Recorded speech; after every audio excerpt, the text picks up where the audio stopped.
નમસ્કાર, સંદેશ ન્યૂઝના digital platform સાથે હું છું માલવી.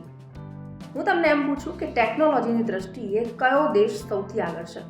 તમારો જવાબ હશે ચીન, જાપાન, અમેરિકા, ઇન્ક્લુડેડ ભારત. હું તમને એમ પૂછું કે સિમેન્ટની જે બેગ આવે છે એનો ઉપયોગ તમે ક્યાં ક્યાં કરી શકો છો? જનરલી બધા એમાં વસ્તુઓ ભરતા હોય છે, કચરો ભરતા હોય છે, ઘણીવાર તો યુઝ કરીને ફેંકી દેતા હોય છે.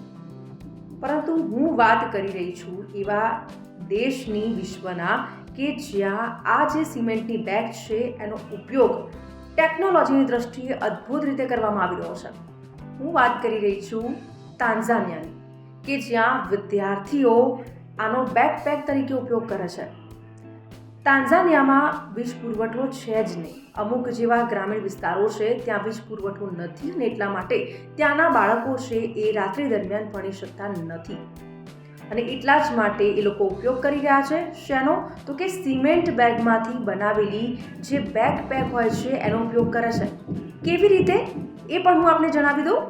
એ બેકપેકની અંદર સોલાર પેનલ સીવેલું હોય છે જેને દિવસ દરમિયાન ચાર્જ કરવામાં આવે છે અને એ ચાર્જ કરેલા બેકપેકને રાત્રિના સમયે પ્રકાશ પૂરો પાડે છે, જેથી કરીને ત્યાંના વિદ્યાર્થીઓ છે એ આ સૌર ઉર્જાની મદદથી ભણી શકે. છે ને અદ્ભુત એકદમ વિચાર કે આવું કોઈ વિચારી શકે કે સિમેન્ટની બેગનો આવી રીતે પણ ઉપયોગ થતો હશે?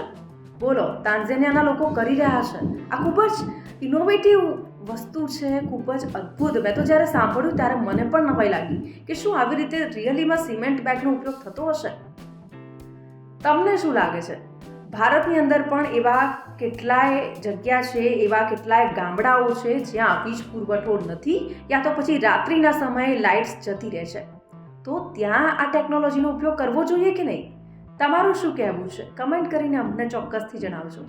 અને આવા જ ઇન્ફોર્મેટિવ વિડીયોઝ જોવા માટે સંદેશ ન્યૂઝના ડિજિટલ પ્લેટફોર્મ સાથે જોડાયેલા રહો.